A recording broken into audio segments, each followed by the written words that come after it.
Hey fitness fans, Andre Brick Sinclair here at Paul Dillette's WBFF World Championships in Toronto, Canada. Now, with me, I have the very, very outspoken, the multi-talented, the man I've nicknamed as the 5-foot assassin, Mr. Marcus Taylor. Marcus, how you doing today, man? I'm just tired. Just tired, ready to get it over with, ready to eat. That's about it.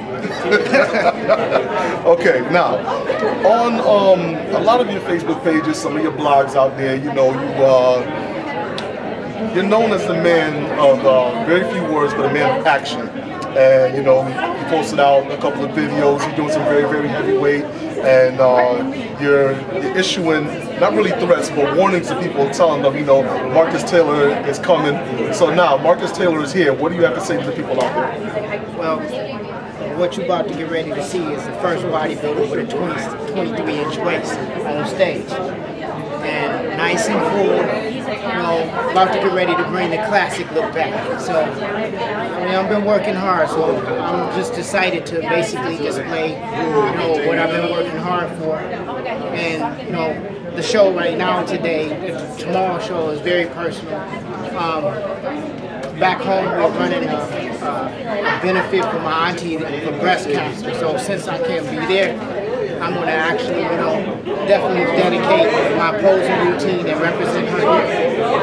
Okay, now, let's take this in a more serious note, okay? The auntie's at home. You're doing something for the breast cancer research and for the foundation, right?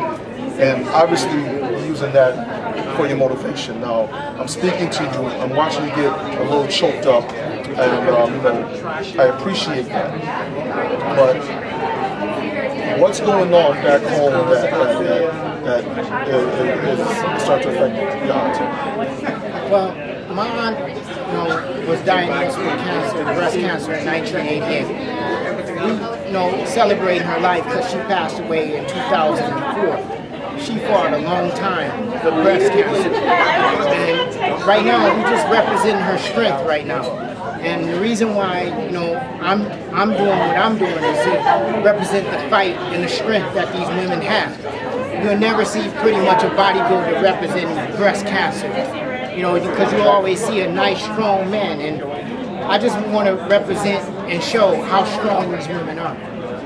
Absolutely. So you are definitely dispelling the myth that, you know, bodybuilders don't care, bodybuilders are self-centered, and to have you come on here onto a world stage in Toronto, Canada, and just say, you know what, you're doing this to represent the women, you're doing this in memory of your aunt, you're not celebrating anything else other than her life and the fight and the struggle that she has. Is that what's giving you the motivation? Are you drawing more and more inspiration from that as the event comes closer and closer?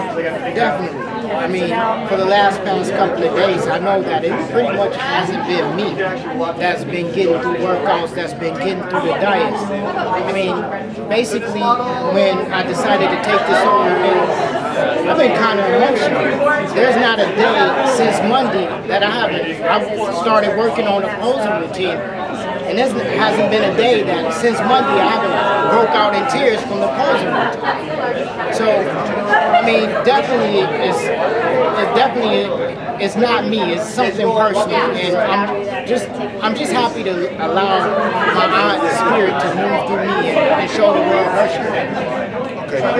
Normally this is not the kind of question that I would ask, but I feel as though it's beneficial, and I think this is something that you need to hear and you need to say.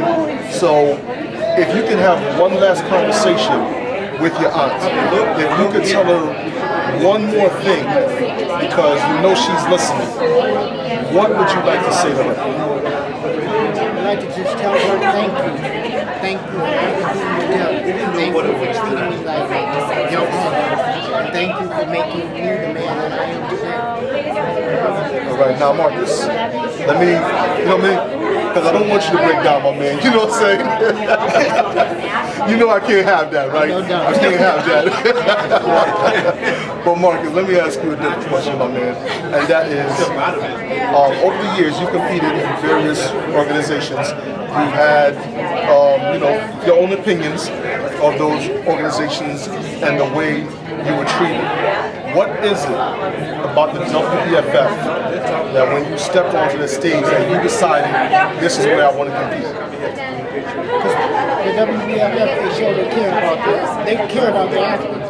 I mean, they do everything possible to make sure that they take care of the athlete, make sure that the athlete is promoted, to make sure that basically in order for the sport to survive, people have to be household names.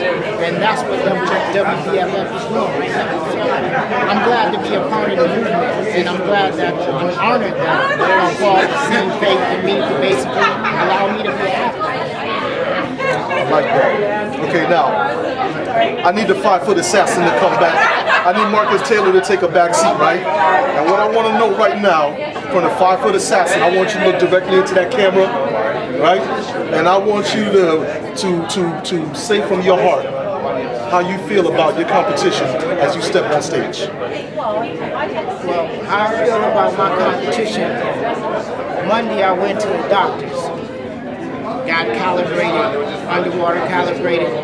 I come in, the doctor reading 1.6. So you guys are in real big trouble. There you have it. There you have it. 1.6% body fat, 23-inch waist, 5 foot tall. Understand that. These measurements, they're not made up. This is not cartoon, this is real life.